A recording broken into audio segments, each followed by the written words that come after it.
Welcome to Smarten Up, the Tax Expert podcast, where we look at Australian tax issues from a practical and technical perspective. I'm Sally Preston, and today we're starting a mini-series on the CGT and negative gearing reforms that have now been enacted. So in this first episode, I want to break the reforms down into a simple sequence advisors can follow. Well, it's not really going to be that simple, but I'm going to do my best. But before we start, I want to just put a quick disclaimer. This podcast is general information only, and it's not legal, tax, or financial advice. The rules discussed are complex, so advisors should still check the legislation, explanatory materials, ATO guidance, and the client-specific facts before giving advice. So now that that's out of the way. Now, as you know, for advisors, the headlines are not enough. It's not enough to just say the discount's gone or indexation is back. We sort of thought that it might be as simple as that, but of course it was never going to be. The real issue is that there are a number of changes that have happened. They're not all that easy to follow or to understand, but we're going to try and work our way through them so that you might have a better shot at it when it's your turn to have a look. Now, if you'd like to be able to find this new law that's been enacted, the main acts are the Treasury Law Amendment Act, Tax Reform Number 1, 2026, and the companion to it, the Income Tax Rates Amendment Act, Tax Reform Number 1, 2026. So most of the CGT changes are in Schedule 1, and Schedule 2 deals with the negative gearing changes. There's so much more to this than just a policy change. Nearly every step of our method statement of calculating a capital gain has been touched. The law looks at how the capital gain is classified, how losses are applied, how residential amounts are dealt with, whether indexation is available, and then we have to think about this minimum tax overlay of 30%. So because it is so complicated, for this episode, I'm going to use 5 steps. First, which is probably the easiest, we're going to identify the new rules and when they're relevant. In the second step, we're going to classify the gain so that we can understand what we need to do in that space. The third step is to apply the rules in the order that the law sets out. In the fourth step, we're going to check whether each category is preserved when we pass it through a trust or similar structure. And our last step is when we're going to look at what documentation and evidence we're going to need to have to support these capital gains tax calculations. So before we get into this, it's worth talking about the terminology. So I'm going to be using a few of these terms from the legislation, and whilst they can sound a little complicated, they are, but it's the terms that we're going to have to get used to.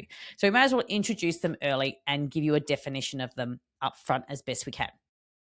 So the key terms under the revised law, we've got a deferred gain. So a deferred gain, it's that part of the gain that's been accumulated or built up before 30 June 2027, which is our changeover or reset date. So it's brought to account later. It's a portion of the gain, and we've been told that there's still some sort of apportionment method we might be given access to, but by and large, it's more likely going to be a valuation at that date to determine how much of any capital gain accrued up until that date. That's called a deferred gain. Then we have our post-2027 gain, which is that part of a gain that builds up after 1 July 27. And that's worked out under the new rules, which is where we're going to be putting our indexation. Another term is a residential gain. So a gain connected with residential property or a residential component of an asset. So this matters because residential gains may interact with quarantine residential amounts and the negative gearing changes. So we'll get to that, the quarantined residential amounts as a definition too. Then we've got our non-residential gain. So it's gain connected with an asset that's not residential. Okay, so we're now splitting our assets into residential gains and non-residential gains. So this might include things like listed shares, business assets, goodwill, commercial property, and it's going to depend on a little bit more clarification around that definition, but also the facts of the asset when it's sold. Quarantined residential amount. Okay, this is the tracked residential amount, which is essentially the amount of negatively geared portion of a residential property. So in the past, in negative gearing would be when expenses or deductions exceeded the income on that property. And we would use that negative gearing to offset other income. Now, as you know, that is gone. So I'll give you an example. You've got residential rent coming in at $20,000 a year, but the interest on the loan is $30,000 a year. Well, you're going to get a deduction for $20,000 only up to the amount of the income. So you're in a neutral position on that property, and that extra $10,000 gets tracked. So as an advisor, we're now going to have to track that amount, and that's called a quarantined residential amount. And it does come into play, to my surprise, in the capital gains tax calculation. I had thought it would be a third element of the cost base of the asset. No, that it couldn't be that simple. It's a lot more complicated than that. And so we're now tracking another thing for our clients, which is this quarantined residential amount. So that can only be used under this method statement against a residential gain. And we're going to talk through the method statement, but it's basically saying if you've got a gain, you can offset it. So you do get it back like a third element, but there's a bit of a kicker in this method statement that means that maybe you won't get it back at the time you thought. If it can't be used when you think, though, we're going to keep tracking it until we can use it. But it just might not be where you think so. Now, then we've got our indexation. We've heard the term indexation for some younger advisors. They never have applied it, but the concept of it's probably always been hanging around in your learnings along the way. We do have discount for some assets, just to add another layer of complexity. The method statement I'm talking about is the step-by-step calculation that's included in Section 102-5 of the Income Tax Assessment Act 1997, which has now been amended under these new rules. And that's where we used to look at that to follow it through. We would have a capital gain. We would then apply current year losses, then prior year losses. Then we would be able to discount it. Small business CGT gets applied, and we spit out the other end with our net capital gain figure for the year. So that method is what's changed. And that's one of the big changes that I probably didn't see coming. So then we've got our minimum tax to think about on capital gains, and that's the 30% minimum tax on capital gains. So even when we get through calculating our capital gain, we still have to then go to the new provisions which impose that minimum tax to then calculate it. So there's some key terms that are really going to set you up for when we work through some of these provisions. So timing. When do the changes need to really hit your radar? Well, I think they need to hit your radar now because we're having conversations with clients, and I think that they're a little bit stressed about what it means. Some aren't probably stressed enough or thinking about it enough, but really the changeover date is 1 July 27. And that's the time when we're essentially drawing a line in the sand. There's a deemed or a notional disposal of the asset and then a reacquisition at that date.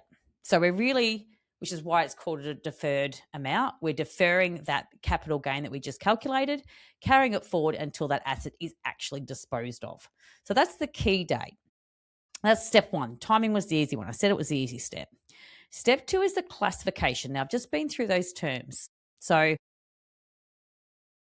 as you can hear from those terms, there's a lot of different ways we need to separate or classify our capital gains. So it's not as simple as you made a capital gain.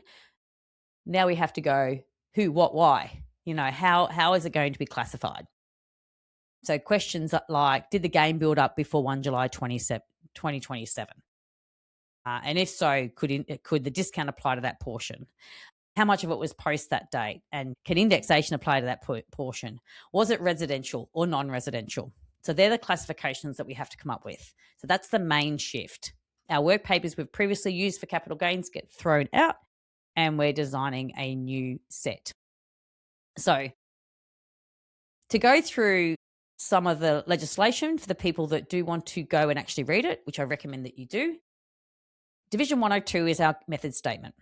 Division 112 deals with the reset that happens 30 June 2027. This is this notional draw a line in the sand. Division 114, and these are all Income Tax Assessment Act 97. Division 114 deals with indexation. Division 115 deals with the discount rules. Division 119 and the rates legislation deal with the minimum tax overlay. Schedule 2 deals with negative gearing and residential loss changes. So we're in the situation now that two clients may say, I made a capital gain, and we need to work through each gain very differently because they're going to have different fact patterns. So for individuals, trusts and partnership, the 50% discount in Division 115 will no longer be available for many post 1 July 27 gains. Of course, we've got some carve out because why wouldn't we? We need to keep it complicated to keep us in a job. So the next main question is what happens to assets already held? And because we've got this reset, so in broad terms, we draw a line in the sand at 30 June 27 to assets held, and a gain built up to that time is called our deferred amount. So we're going to have to calculate that.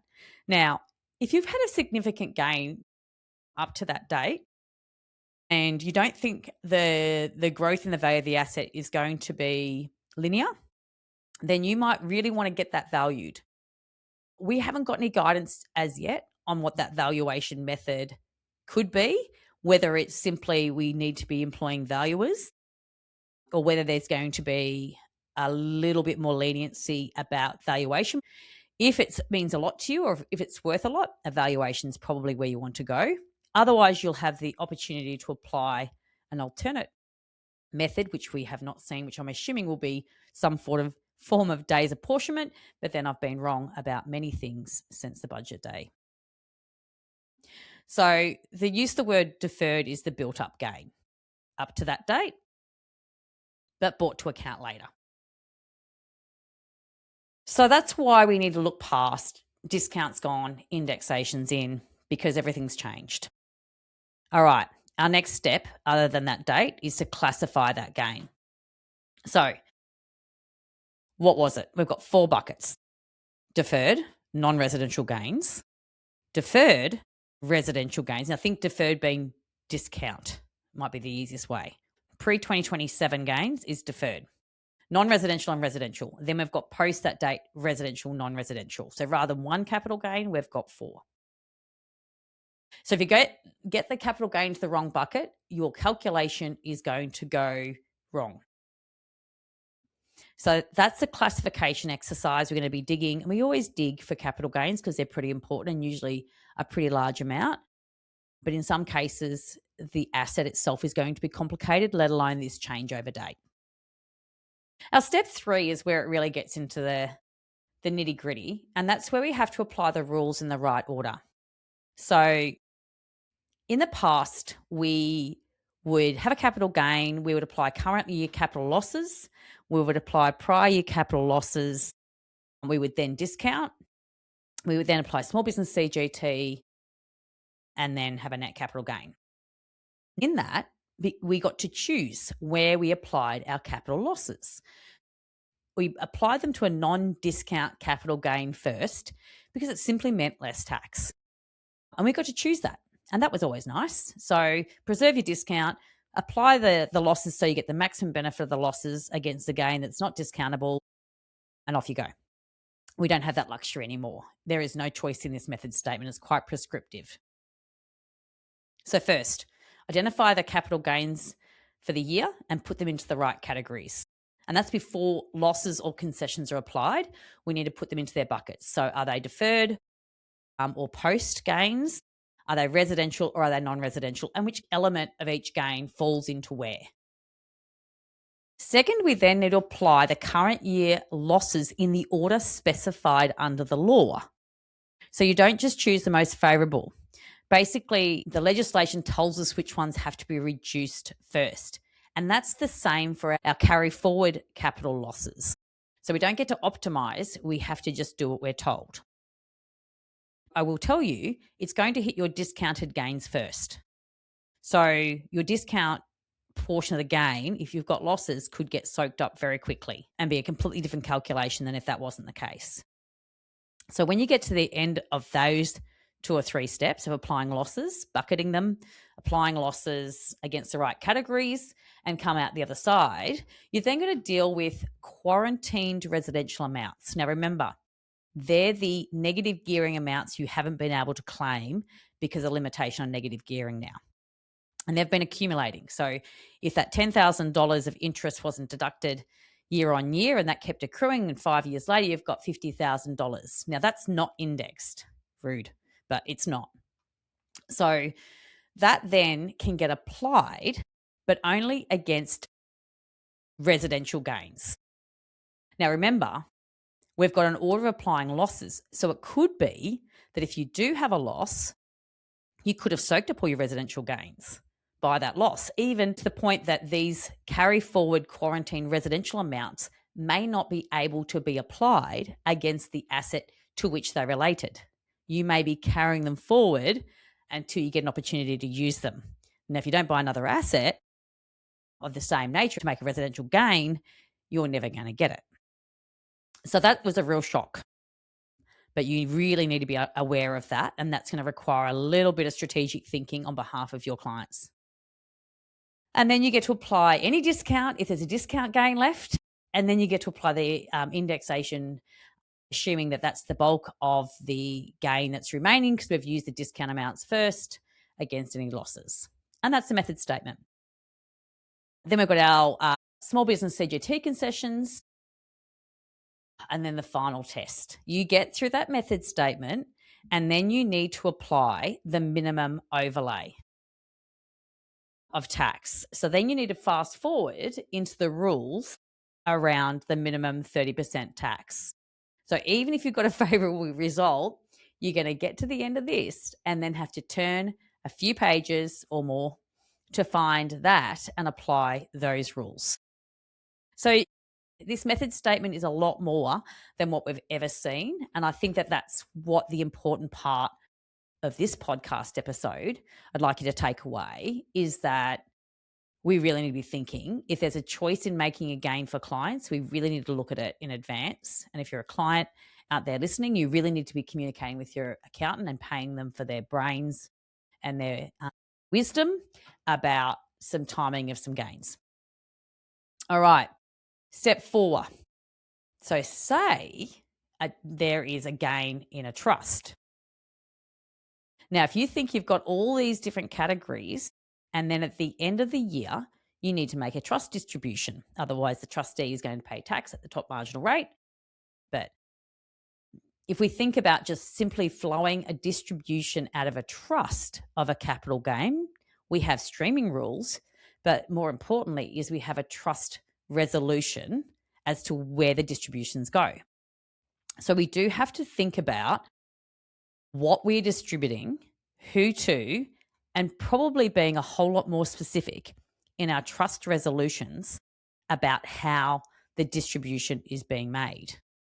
So have I drafted a resolution taking these into account or contemplated it yet? No, it's still fairly new in, but you need to keep in the back of your mind saying simply in a resolution that dad receives a capital gain may not be enough information to then understand what else is being applied. So losses indexation, you have to have done it all.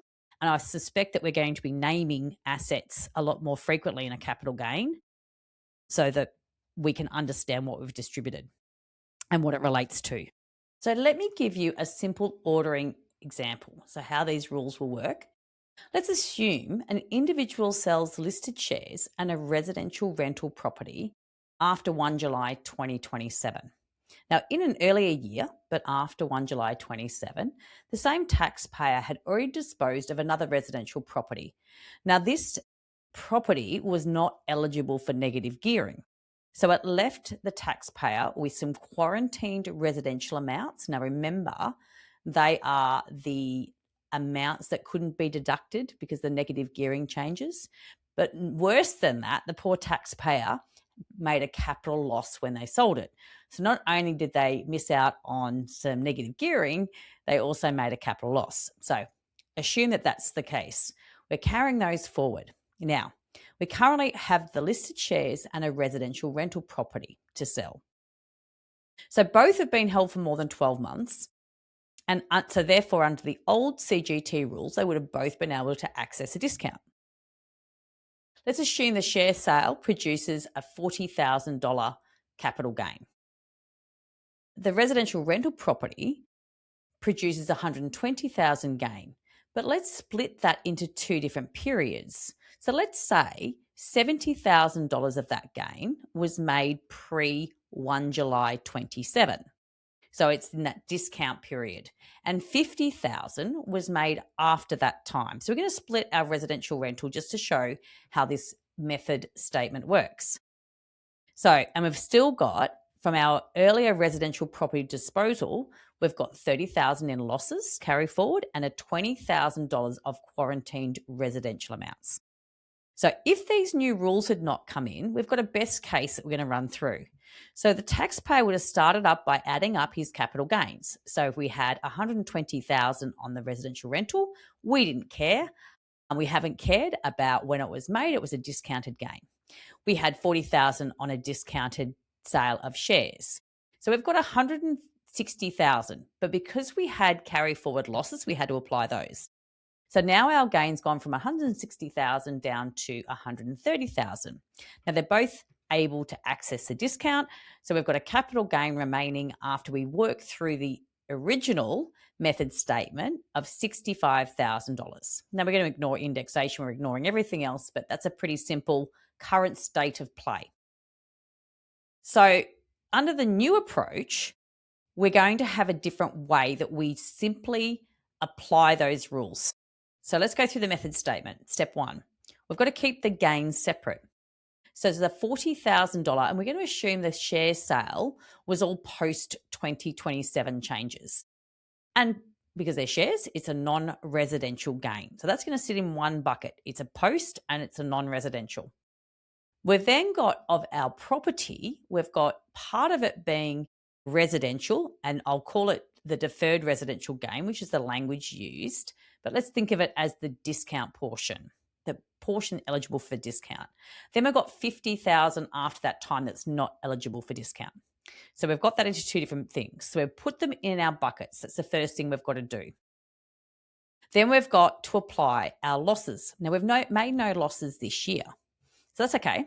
So we move forward then and we look at the carry forward capital losses to apply. Now, there's rules around how to apply them. We apply the 30,000 carry forward capital losses in the order required by the method statement. So on these simplified assumptions, it reduces the deferred residential gain first. So anything that had a discount available to it gets reduced by those losses. So that means we had 70,000 eligible discount capital gain on our property.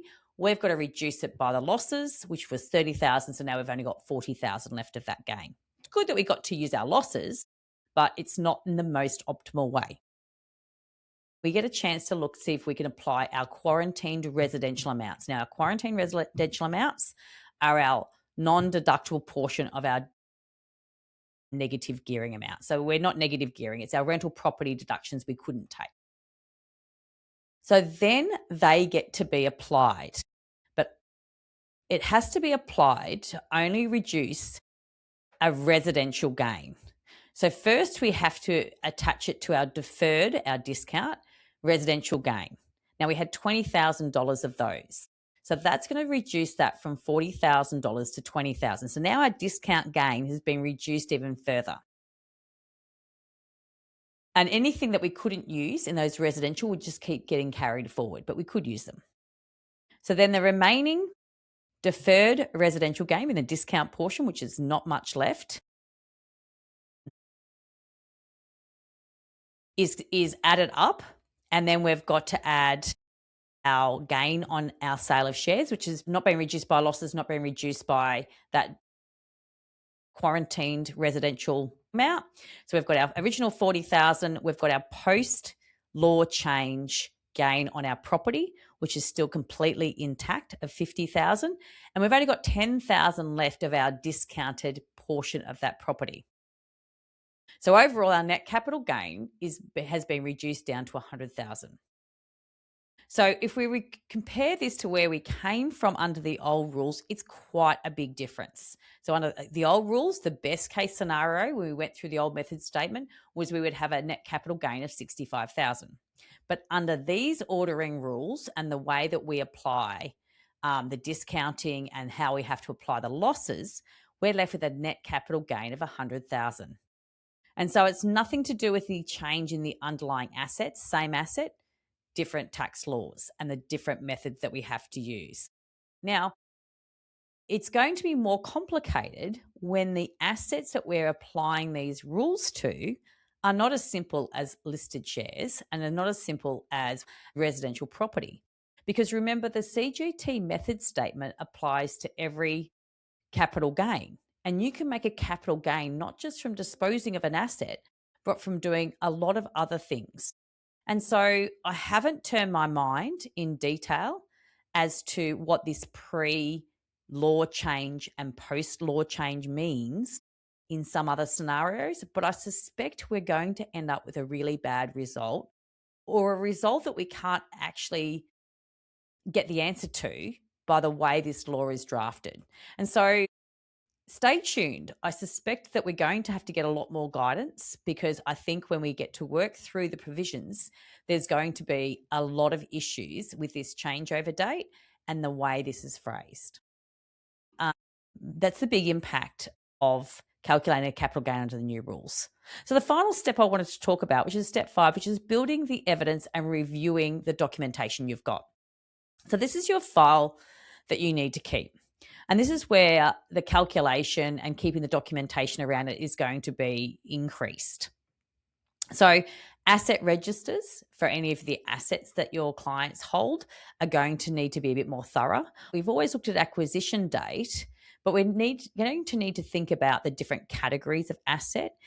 Look, imagine if a residential property went from being residential to not residential. I haven't thought about that, about what that means. And if you applied those rules, we're going to have to separate and do valuations or some sort of apportionment of gains at this changeover period of 1 July 27.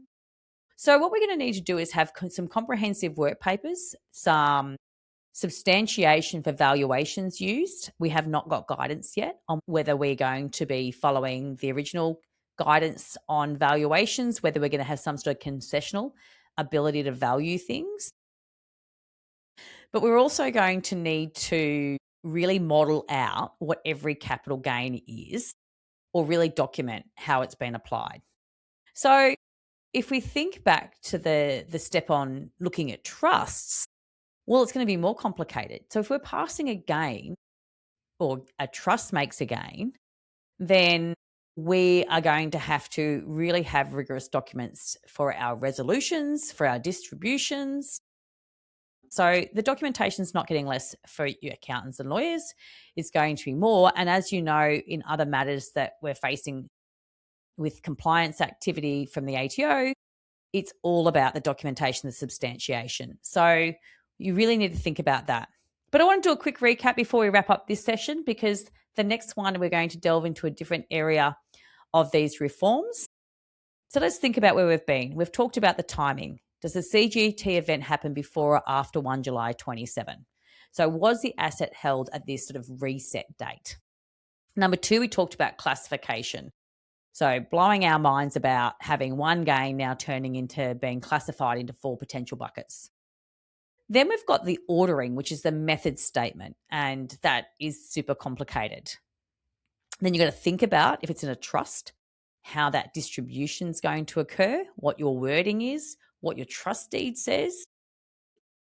And then the final step was the evidence and making sure that we have a robust file to document the pre, the post, the residential, the non-residential, and we haven't really even got to talking about the minimum 30% tax, because I suspect that's going to be the topic in one of the next ones. So the main takeaway is there's a bit of homework to do between now and 1 July 27.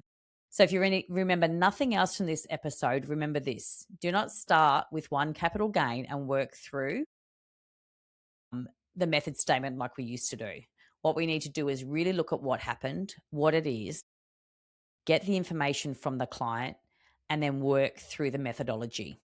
And so if you understand that there's a lot more complexity, then that might help you when you're coming to engage with your clients. It might help you when you come to quoting capital gains and calculating those capital gains and advising on them. So in episode 2, the next episode, we're going to move from this calculation framework into things like valuation, what's residential, quarantined residential losses. We're going to talk a little bit more about those, and what that indexation is going to look like. And then the next episode, we're going to talk about trusts, business structures, and that minimum tax overlay. And of course, we're getting further guidance on some tax law changes for trusts overall. Whilst we don't have any legislation, I'm sure when we get it, we'll be doing a podcast on that. I've got a lot of other topics lined up for you, but thanks for listening to Smarten Up, the Tax Expert podcast. My name is Sally Preston, and I'm looking forward to talking to you on the next episode.